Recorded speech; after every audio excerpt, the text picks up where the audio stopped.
Hello, എൻ്റെ ഇന്നത്തെ topic ഒരു ബിസിനസ് പ്രപ്പോസൽ എങ്ങനെ എഴുതാം എന്നതാണ്. സെയിം ടോപ്പിക്കിൻ്റെ ഇംഗ്ലീഷ് എക്സ്പ്ലനേഷൻ ആയിരുന്നു എൻ്റെ ഇന്നലത്തെ വീഡിയോ.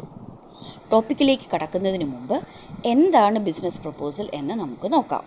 ഏതെങ്കിലും ഒരു സ്പെസിഫിക് പ്രോഡക്റ്റോ സർവീസോ വാങ്ങുന്നതിന് പൊട്ടൻഷ്യലായ ഒരു ക്ലയൻറ്റിനെ അല്ലെങ്കിൽ കസ്റ്റമറിനെ പെർസ്വേഡ് ചെയ്യുന്ന ഡോക്യുമെൻ്റാണ് ഇത്. ക്ലയൻറ്റ് റിക്വയർമെൻറ്റ്സ് അനുസരിച്ചാണ് പ്രിപ്പയർ ചെയ്യുന്നത്. ഇത് പിച്ചിങ് ഓഫ് എൻ ഐഡിയ ആകാം, അല്ലെങ്കിൽ ഒരു ഒഫീഷ്യൽ ബിഡിനുള്ള റിപ്ലൈ ആകാം. ഏതായാലും അതിൽ നിങ്ങളുടെ വിഷൻ ഹൈലൈറ്റ് ചെയ്യണം എന്ന് മാത്രമല്ല, ക്ലയൻസിനെ ഇംപ്രസ് ചെയ്യുന്ന രീതിയിൽ പെർസ്വേസീവും ആയിരിക്കണം. ഇനി പ്രൊപ്പോസൽ വെക്കുന്ന സാഹചര്യം അനുസരിച്ച് it could be either solicited or unsolicited and formal or informal. Request പ്രകാരം ഉണ്ടാക്കുന്ന പ്രപ്പോസൽസ്, ഉദാഹരണത്തിന് റിപ്ലൈ ടു എ ബിഡ് ആണ് സൊളിസിറ്റഡ് പ്രപ്പോസൽസ്. ഒരു റിസർച്ച് ഗ്രാൻറ്റിനായിട്ട് ഐഡിയ പിച്ച് ചെയ്യുക പോലുള്ള പ്രോ ആക്റ്റീവ് പ്രപ്പോസൽസിനെ അൺസൊളിസിറ്റഡ് പ്രപ്പോസൽസ് എന്ന് പറയുന്നു. ന്യൂ ക്ലയൻസിൻ്റെ ഫ്രണ്ടിൽ അല്ലെങ്കിൽ ലാർജ് പ്രോജക്ട്സിന് വേണ്ടി ചെയ്യുന്ന പ്രപ്പോസൽസ് പൊതുവെ ഫോമലായിരിക്കും. And they will be mostly longer and detailed. Pre existing ക്ലയൻസിൻ്റെ ഫ്രണ്ടിൽ പിച്ച് ചെയ്യുന്നത് ഇൻഫോമൽ ആകാം. അത്തരം പ്രപ്പോസൽസ് പൊതുവെ ഷോർട്ട് ആൻഡ് മോർ റിലാക്സ്ഡ് ആയിരിക്കും. പ്രപ്പോസൽസിൻ്റെ ഡീറ്റെയിൽസിലേക്ക് പോകുന്നതിന് മുമ്പ് ഒബ്ജക്റ്റീവ്സ് ക്ലിയർ ആയിരിക്കണം. അവ പെർസ്വേസീവ് ആയിരിക്കണം. ഒന്നുമില്ലെങ്കിലും ഒരു ഡയലോഗ് ഇനിഷ്യേറ്റ് ചെയ്യാനെങ്കിലും സാധിക്കണം. പോസിറ്റീവ്സ് ആൻഡ് യൂസേഴ്സ് പ്രൊജക്റ്റ് ചെയ്യുന്ന ഒരെണ്ണമായിരിക്കണം. ക്രെഡിബിലിറ്റി എസ്റ്റാബ്ലിഷ് ചെയ്യാൻ സാധിക്കണം. ഇനി നമുക്ക് ഒരു ബിസിനസ് പ്രപ്പോസലിൻ്റെ സ്ട്രക്ചർ നോക്കാം.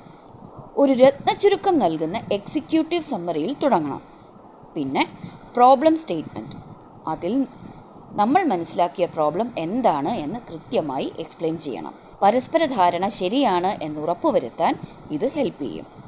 പിന്നീട് സൊല്യൂഷൻ്റെ ഡീറ്റെയിൽസ് കാണിക്കണം. ശേഷം ശ്രദ്ധിക്കേണ്ട കൺസ്ട്രെയിൻസും പ്രൈസിങ്, ടേംസ് ആൻഡ് കണ്ടീഷൻസ് മുതലായ ഫാക്ടേഴ്സും കൊടുക്കണം. പിന്നീട് നിങ്ങളുടെ ക്രെഡിബിലിറ്റിയും എലിജിബിലിറ്റിയും പ്രൂവ് ചെയ്യുന്നതിന് ക്രെഡൻഷ്യൽസ് കൊടുക്കുക. കൺവിൻസിങ് ആൻഡ് പെർസ്വേസീവ് ആയ ഒരു കൺക്ലൂഷനിൽ അവസാനിപ്പിക്കുക. ഇനി സബ്മിറ്റ് ചെയ്യുന്നതിന് മുമ്പ് തീർച്ചയായും പ്രൂഫ് റീഡിംഗ് ആൻഡ് എഡിറ്റിംഗ് ചെയ്തിരിക്കണം. ശ്രദ്ധിക്കപ്പെടാനുള്ള ഒരു എഫിഷ്യൻറ്റ് ടൂൾ ആണ് പ്രസൻറ്റേഷൻ.